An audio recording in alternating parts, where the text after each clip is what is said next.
வணக்கத்துடன் pepper and salt அரசியல் என்கின்ற இந்த வலையொலியில் உங்களை சந்திப்பதில் நான் பெரும் மகிழ்ச்சி அடைகின்றேன். சுமார் ஒன்றரை மாதத்திற்கு முன்பாக குரல் பதிவுகள் சமூக வலைதளங்கள் பரவலாகவே பரவி தமிழக அரசியல் களத்தை சூடு கிளப்பிக் கொண்டே இருந்தது. இது சாட்டை துரைமுருகன் அவர்களுடைய கைபேசியில் இருந்து காவல்துறை இந்த குரல் பதிவுகளை வெளியே விட்டு கொண்டு இருக்கிறது என்ற ஒரு குற்றச்சாட்டும் திருச்சி மாவட்ட கண்காணிப்பாளர் மீது வைக்கப்பட்டது. அதனால் சீமான் அவர்களுக்கும் திருச்சி மாவட்ட கண்காணிப்பாளருக்கும் இடையே பல கருத்து மோதல்கள் இருந்த நிகழ்வுகள் தொடர்ச்சியாகவே நடந்து கொண்டு இருந்தன. ஒவ்வொரு நாளும் இருவரும் நீதிமன்றம் செல்கின்றோம், வழக்கை பதிவு செய்கின்றோம் என்கின்ற கருத்து மோதல்கள் நடைபெற்று கொண்டிருந்த விடயங்கள் நாம் மறக்க முடியாத ஒன்றாக இருந்தது. இந்த சூழலில் காளியம்மா அவர்களை மையப்படுத்தி சீமான் அவர்கள் பேசியதாக ஒரு குரல் பதிவு வெளியே வந்தது.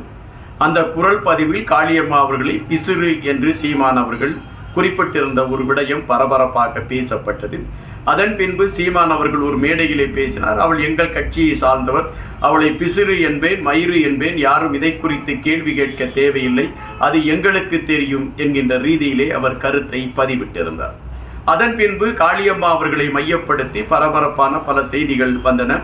அவர் அதிமுகவில் இணையப் போகிறார், அதற்கான பேச்சுவார்த்தைகள் முடிந்துவிட்டது என்கின்ற ஒரு செய்தி வந்தது. பாரதிய ஜனதா கட்சியில் இணையப் போகிறார் என்கின்ற ஒரு செய்தி வந்தது. அதுபோல் விஜய் கட்சியோடு ஒரு பேச்சுவார்த்தையை முடித்து விட்டார் என்றும், அவர் விஜய் கட்சியோடு அவர் இணைவதற்கான ஒரு களத்தை எடுத்து விட்டார் என்கின்ற செய்தியும் சொல்லப்பட்டதுண்டு. ஆனால் நாம் தமிழர் இயக்கத்தை பொறுத்த மட்டில் காளியம்மா அவர்கள் அப்படியெல்லாம் செல்ல மாட்டார்கள் என்கின்ற கருத்துக்களை அவர்கள் வலுவாகவே குறிப்பிட்டு கொண்டிருந்தார்கள். அதன் பின்பு காளியம்மாவும் சில நாம் தமிழர் இயக்கத்தின் போராட்டங்கள் சில கூட்டங்களில் அவர் கலந்து கொண்டு பேச ஆரம்பித்தார். தன்னுடைய இயக்கத்தின் ஒருங்கிணைப்பாளரை மையப்படுத்தியும் சில கருத்துக்களை பதிவிட்டார். இந்த சூழலில்தான் இப்பொழுது சீமான் அவர்கள் பேசியதாக ஒரு குரல் பதிவு இப்பொழுது வெளிவர தொடங்கி இருக்கிறது. அந்த குரல் பதிவில் அவள் காளியம்மா அவர்களை குறிப்பிட்டு சில வார்த்தைகள் குறிப்பிடுகின்றார். நீ கட்சியில் இருப்பதாக இருந்தால் கட்சிக்கு உண்மையாகவும் நேர்மையாகவும் இரு. உனக்கு திறமை இருக்கிறது என்பதற்காக நாங்கள் கட்சியில் உன்னை வைத்து கொண்டு இருக்க முடியாது. கட்சிக்கு உண்மையாக இருக்கக்கூடியவர்களாக இருந்தால் மட்டும்தான் கட்சியில் தொடர முடியும். நீ தனியாக மகளிர்களை கூப்பிட்டு ஒரு கூட்டம் போடுவதும் மற்றவர்களை கூப்பிட்டு ஒரு கூட்டம் போடுவதும் அது கட்சியில் இருக்கக்கூடியவர்களுக்கு தெரியாத வகையில் உன்னுடைய செயல்பாடுகள் இருப்பதும் ஏற்புடையதாக இல்லை. அதுபோல இந்த மீனவர்களுடைய ஆதரவை உன் கையில் வைத்து கொண்டு நீ செயல்படுகின்ற இந்த விடயங்களை ஏற்புடையதாக இல்லை. அதுபோல ஒரு சிலருக்கு நீ 2000 ரூபாய் கொடுப்பதும் அவர்களுக்கு கைபேசி வாங்கி கொடுப்பதும் என்று நீ செய்யக்கூடிய அனைத்து செயல்பாடுகளும் என்னை சினத்திற்கு உருவாக்கும். என்னை பொறுத்தமட்டில் உனக்கு தெரியும், நான் அன்பாக இருக்கக்கூடிய விடயத்தில் அன்பாக இருப்பேன். கோபம் வந்துவிட்டால் அவனை கையில் பிடித்து விட முடியாது. எனவே ராஜீவ் காந்தி, கல்யாண சுந்தரம் போன்றவர்கள் இது போன்ற துரோகத்தை செய்ததால் தான் அவர்களை கட்சியை விட்டு நான் வெளியே அனுப்பினேன் என்ற ரீதியிலே சீமான் அவர்களுடைய குரல் பதிவு இப்பொழுது வலையொலிகளிலும் சமூக ஊடகங்களிலும் பரவ தொடங்கி இருக்கிறது. இது பெரிய அதிர்வலைகளை ஏற்படுத்தி இருக்கிறது என்பதாக சொல்லப்பட்டால் கூட சீமான் அவர்கள் எதற்காக இந்த கருத்துக்களை பதிவிட வேண்டும் என்கின்ற ஒரு கோணத்தில் பார்க்க வேண்டியது இருக்கிறது. தொடர்ச்சியாகவே காளியம்மா அவர்களை மையப்படுத்தி சில சர்ச்சைகள் எழுப்பிக் கொண்டே இருந்தது என்பது நாம் உணர வேண்டிய ஒன்று. ஆனால் இப்பொழுது சீமான் அவர்கள் பேசிய இந்த கருத்து எப்படி வெளியே கசிய ஆரம்பித்தது என்றால் அது மீண்டும் சாட்டை துரைமுருகனை மையப்படுத்தி தான் பலர் கைகளை காட்டுகிறார்கள். அவர்தான் இதை இப்பொழுது வெளியே கசிய விட்டிருக்கிறார் என்கின்ற செய்தி வருகின்றது. எனவே சீமான் கட்சிக்கு சாட்டை துரைமுருகன் அவர்கள் ஒரு நெருக்கடியாகவே இருக்கிறாரோ என்கின்ற ஐயப்பாடு ஒருபுறம் எழும்பிக் கொண்டு இருக்கக்கூடிய வேளையிலே எதற்காக காளியம்மாள் மீது சீமான் அவர்கள் இவ்வளவு கோபம் கொள்ள வேண்டும் என்கின்ற கேள்வி எழும்புகின்றது. காளியம்மா அவர்களை பொறுத்த மட்டில் ஒரு மீனவ குடும்பத்தை சார்ந்தவர், அதுவும் மிகவும் நடுத்தர ஒரு குடும்பத்தை சார்ந்தவர் என்றுதான் குறிப்பிடுகின்றார்கள்.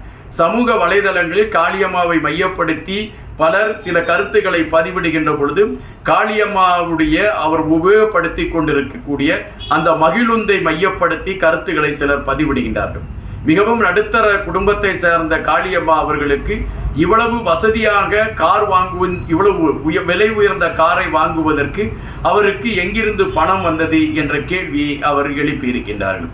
இப்பொழுது ஏறக்குறைய சீமான் அவர்களும் அதுபோன்ற ஒரு கேள்வியைத்தான் எழுப்பியிருக்கின்றார்.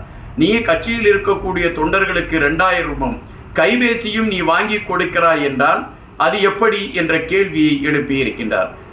காளியம்மா அவர்களுக்கு 2000 ரூபாய் கொடுப்பதற்கும் ஒவ்வொருவருக்கும் கைபேசி வாங்கி கொடுப்பதற்கும் இந்த பணம் எங்கிருந்து வந்தது என்கின்ற கேள்வி எழும்புகின்றது. இந்த சந்தேகம்தான் சீமான் அவர்களுக்கு காளியம்மாள் மீது ஒரு சினத்தை உருவாக்கி இருக்க வேண்டும்.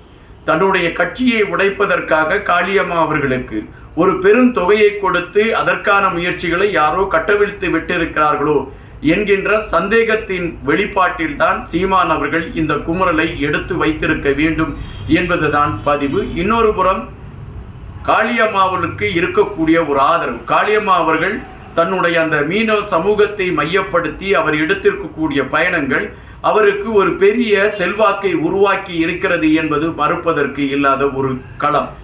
கிராமங்கள் தோறும் அந்த மீனவர் குடும்பங்கள் வாழ்கின்ற ஒவ்வொரு பகுதிகளிலும் அவர்களுக்கு தேவையான விடயங்களை மையப்படுத்தி காளியம்மா எடுத்திருக்கக்கூடிய போராட்டம், அவர்களுக்கான நிதி திரட்டுவதற்கான முயற்சிகளில் அவர் ஈடுபட்ட விடயங்கள், அவர்களுடைய கல்வி சார்ந்த மறுமலர்ச்சிக்காக காளியம்மா அவர்கள் எடுத்து வைத்திருக்கக்கூடிய செயல்பாடுகள், இவைகள் மீனவ சமூக மக்களிடம் காளியம்மாவிற்கு ஒரு உயர்வான ஒரு இடத்தை கொடுத்திருக்கிறது என்பது மறுப்பதற்கு இல்லாத ஒரு செய்தி.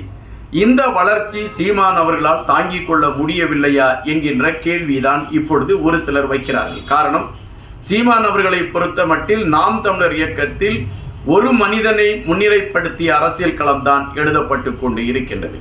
மற்றவர்களை முன்னிலைப்படுத்தி அவர்களுக்கான அடையாளத்தை இந்த 10 வருடத்தில் சீமான் அவர்கள் யாருக்கு கொடுத்திருக்கிறார் என்றால் விரல் விட்டு எண்ணிவிடலாம். அப்படி கொடுத்தவர்கள் ஒரு காலகட்டத்தில் அவர்கள் உயர்வான ஒரு நிலைக்கு வந்து விடுவார்களோ என்கின்ற அச்சம் ஏற்பட்டவுடன் ஏதாவது ஒரு காரணத்தை சொல்லி அவர்களை கட்சியிலிருந்து ஓரங்கட்டப்பட்டிருக்கிறார்கள் அல்லது வெளியேற்றப்பட்டிருக்கின்றார்கள். இது ராஜீவ்காந்தி, கல்யாண சுந்தரம் அந்த அவர்களுடைய காலத்தில் இருந்தே இது ஆரம்பித்து வெற்றிக்குமரன் வரை அதுதான் தொடர்ந்து கொண்டு இருந்திருக்கிறது.